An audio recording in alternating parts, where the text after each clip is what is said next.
Hi, it's John from Crafts by John UK. Today I'm going to show you how to make an interesting background as part one in a series of videos where I'm going to show you how to make the background, how to do the stamping, and then how to add different elements to finish the card off. This is the background we've created, and we've created it using distress oxides, a couple of different colours, a blue and a yellow, and then we've also used a jelly plate. So that's how we've created this interesting background, by getting the ink onto the jelly plate, brayering, and then spritzing water, and then creating the impression with our card by laying it down.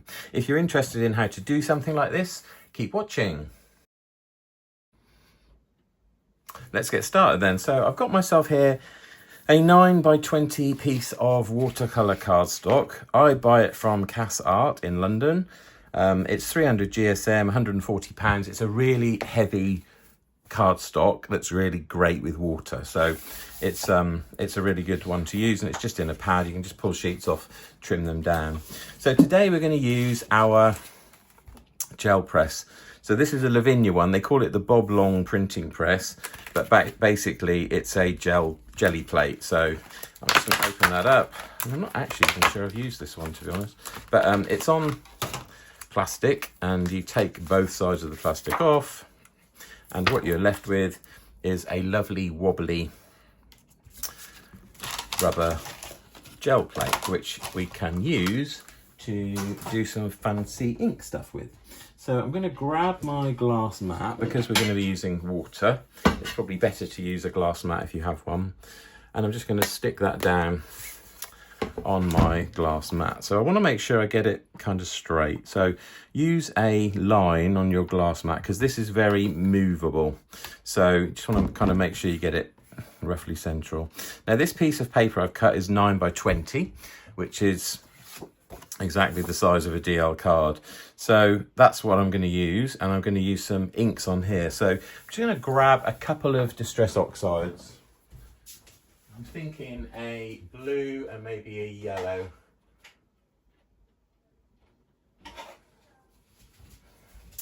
So I've got a couple of inks here. I've got Distress Ink, Speckled Egg, and Mustard Seed.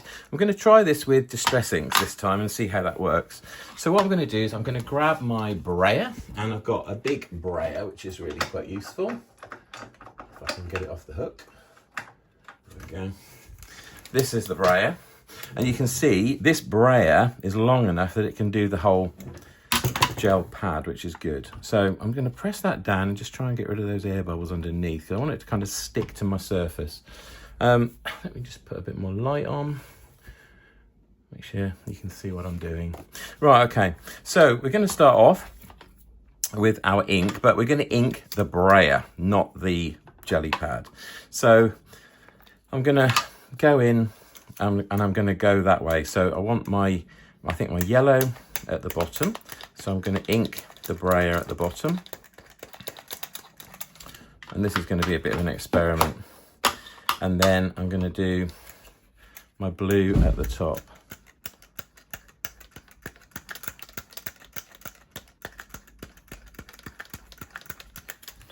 There we go. And I'm then going to just go into my brayer like that. And you can see the transfer of colour. Now, you want to make sure as you go across the brayer that every movement goes all the way across. Otherwise, you end up getting horrible lines. So just transfer that ink to your jelly plate. Now, you can see I'm moving around slightly. This is how you get the nice blend between the two colours. Very subtle. The blue is a very, very light blue. And then what I'm going to do, I've got here my distress sprayer. I'm going to take the actual stalk out of the sprayer, and I'm just going to grab something like any kind of tool, and I'm just going to splat lightly. This is going to give me an interesting effect on the blended inks. I'm hoping anyway. We shall see. There we go. Just give that a few knocks all over. If I spray it, I'm going to end up with too much water, and I don't want too much water. Right, so let's just lay our cardstock down. And again, you can just use the brayer just to make sure you get a good impression. I mean, some ink's going to come off the back. You can see that lovely mustard seed colour there. But basically, we're just brayering to make sure we get a good impression. Now I'm going to peel that off carefully, And there you go, there's our background. Now I must admit, we've lost the blue at the top, so I'm gonna have to do something with the blue. What I'm gonna do is actually just put the blue directly onto the jelly pad. Give that a little spritz. And then just lay that down again. Because I've not done anything with the bottom part, that hopefully should stay okay. There we go. Now I've got exactly what I said to you, the awful, horrible line. So let's go in again and just see if we can actually cover that up. So I'm going to go blue, mustard, and then I'm just going to brayer that again to see if I can actually get rid of that. I don't think I probably will be able to. The other option is to brayer directly onto the paper. But if I do that, I'm going to kind of end up with getting rid of that lovely water bobble effect I've got. Once you do this and you get a horrible line, it's quite hard to get rid of. There we go, it's got rid of it a little bit. I mean, I could try this, but this is probably beyond repair, if I'm honest. No, that's no good. So what we do in this scenario is we flip it over and use the back. So let's try that again. So I'm going to just lay that down again. Maybe I need a darker blue. Actually, I'm just going to grab a darker blue. What have I got? I've got broken china. So I started off with speckled egg, but I think I'm going to go with broken china. So let's put a bit of blue on the actual jelly mat. And then what I'm going to do, similarly, just put a little bit of ink onto the actual brayer as well.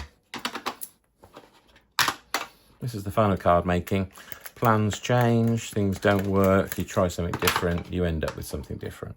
So I've got the ink on the brayer and on the jelly plate. I'm just gonna give them a bit of a... I've got a few bits there. I'm just gonna take those off and just blend that in slightly. And by going up and down slightly, that's how you blend those two colours in the middle, so you don't end up getting the horrible line that I ended up with. Right, but in terms of the process, I think we were actually spot on the money. Let's take that again, just do a little bit. You can flick.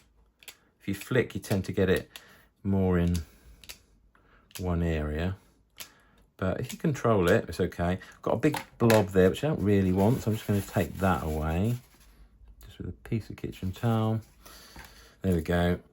So I think that'll probably do. Let's try this again. Right, let's use this side this time. So,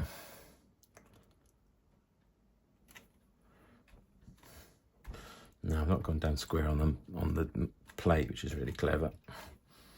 Just give that a...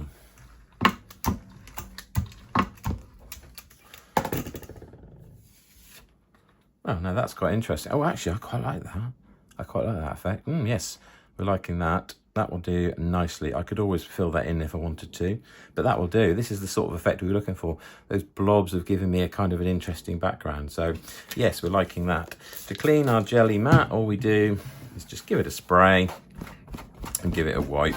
Always a good idea to clean it every time. Make sure you don't put it away dirty. And I always, I don't know why, but I always clean both sides.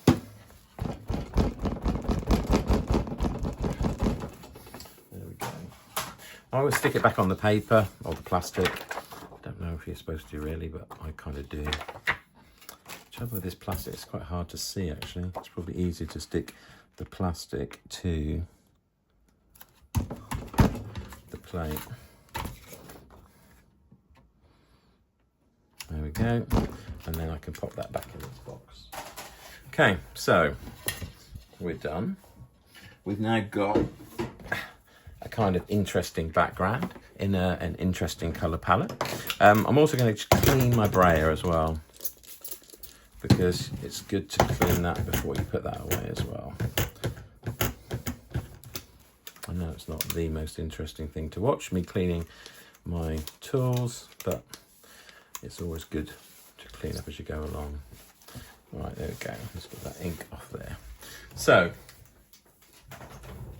we've got our interesting background. What I'm going to do now, I've got some stripes in there, some sort of streaks in there, but I think it all adds to the overall effect. So I'm just going to dry that off, because the next thing we're going to do is some stamping. I'm trying to make sure that's perfectly dry. I love making these kind of backgrounds. I've got 100 different paper pads in the cupboard, but I'm way happier when I'm doing something like this and actually creating something unexpected. Compare that interesting background with that one, which looks really rubbish. So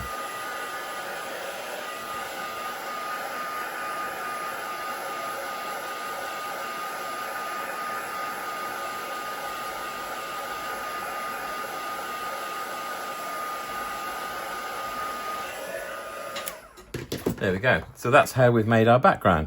So I did initially start off with the speckled egg, ultimately mustard seed and broken china, and that's been done using a brayer and a jelly plate.